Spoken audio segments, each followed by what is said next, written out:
भारत भुटान बिसुखि मेलाया सोलिगासिनो थानायावनो गोसोम उखुन्दैजों लोगोसे ब्लाव ब्लाव अर जोंदों। ब्लाव ब्लाव गिख्रंथाव अर खामनानै लाख लाख रांनि मुवा बेसादफोरा खामनानै सेवहांगार। सेराव थानाय सुबुंफोरा ब्लाव ब्लाव जोंनाय अरखौ खोमोरनो नाजादोंब्लाबो नाथाय खोमोरनो हायाखै। बे गिख्रंथाव अर खामनाय जाथायानो जादों बाक्सा जिल्लानि सुबुनखाथायाव। सुबुनखाथा सकनि फालांगिरि मणि बर' आरो बावेन हलाइनि न'आव बे गिख्रंथाव अर खामनाय जाथाया जादों होननानै मिथिनो मोननाय जायो। खौरां मोननाय बायदिब्ला बे गिख्रंथाव ब्लाव ब्लाव अर खामनायजों लोगोसे 25 लाख रांनिबो बांसिन बेसेननि मुवा बेसादफोरा खामनानै सेवहांगार जालाङो। मिथिबावनो मोननाय बायदिब्ला दासिमबो अर खामनायनि गुदिखौ नागिरना दिहुननो हायाखै। मख'जाथावदि खाथियावनो भारत भुटान बिसुखि मेलाया सोलिगासिनो दङ। गुबुन फारसेथिं खारग्लुं खारसि थासारि सोमजिनायखौ नुनो मोननाय जादों। আজি বিশেষকৈ সুবনখাটা বাকী ৰাইজৰ বৰ দুখৰ দিন। এই মণি বড়ো তেওঁ ফাৰ্মাচী কৰে, ইয়াত তেওঁৰ ঘৰ এইটো, আৰু ভৱেন হালৈ তেওঁৰ ঘৰ।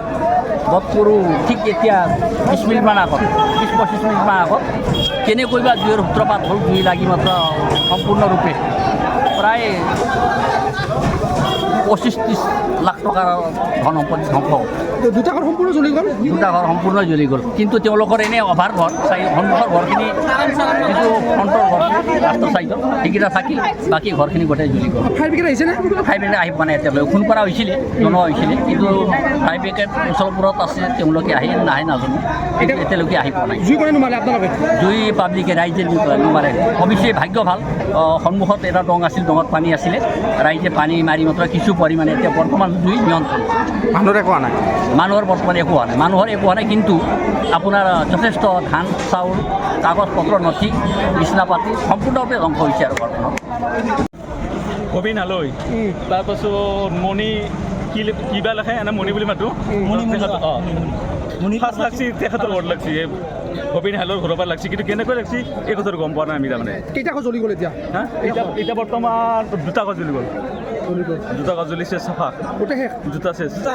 দুটা পৰিয়ালে কি কাম কৰিছিলে নে? এটাৰ ফাৰ্মাচী আছিল আৰু বিজনেছ কৰিছিল, পাণ দোকান চান দোকান কিবা কৰি ঘৰ এখন চলি একদম গৰীব ঘৰৰ ল'ৰা। কাৰোবাৰ কিবা হৈছে নেকি? মানুহৰ একো তাৰমানে ক্ষতিপূৰণ হোৱা নাই, কিন্তু এনে তাৰমানে ঘৰ দুটা চেচ আৰু কাগজ পত্ৰ যি আছিল মাল বাৰ্তা চব কৰি চাফা হৈ গ'ল। জুই কোনে নুমালে? জুইতে চব ৰাইজে আহি নুমালা আৰু। ফায়াৰ ব্ৰিগেড অহা নাই? ফায়াৰ ব্ৰিগেড আগলৈ আহি পোৱা নাই। কিমান সময় জুই লাগিব? কিমান সময় হ'ল? মোটামুটি ধৰক 1 ঘণ্টা হৈ গ'ল।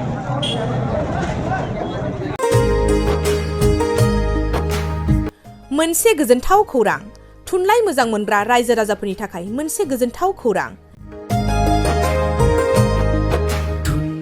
थांनाय बोसोरफोराव खुंफुंबोनाय बायदिनो बिटिआर सरकारनि दैदेननायाव बे 2024 मायथाइयावबो गोजोन आरो खौसेथिखौ सिगाङाव दोननानै थामथि क'क्राझार थुनलाइयारि फोरबो एबा क'क्राझार लेटारारि फोरबो खुंफुंनो साखाफारा जादों।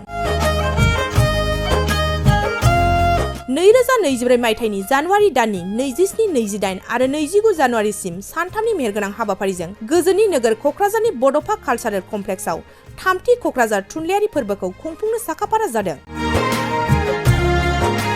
बे फोरबोनि गाहाय थांखियानो जादों बर' राव थुनलाइखौ बुहुमाव सिनायथि होनायजों लोगोसे बे फोरबोआव गुबुन गुबुन हादरनि गुबुन गुबुन हारिनि थुनलाइ लिरगिरिफोरनि रोंगौथिखौ फोरमायलायनाय। बेनिखायनो गासै रायजो राजाफोरखौ लोगोसे गोसो गुदुं थुनलाइ लिरगिरिफोरखौ बाहागो लाफैनो थाखाय बानजाय आफादा खावलायहरदों। हारिनि राव थुनलाइ जौगाहोनो गायसननो हारि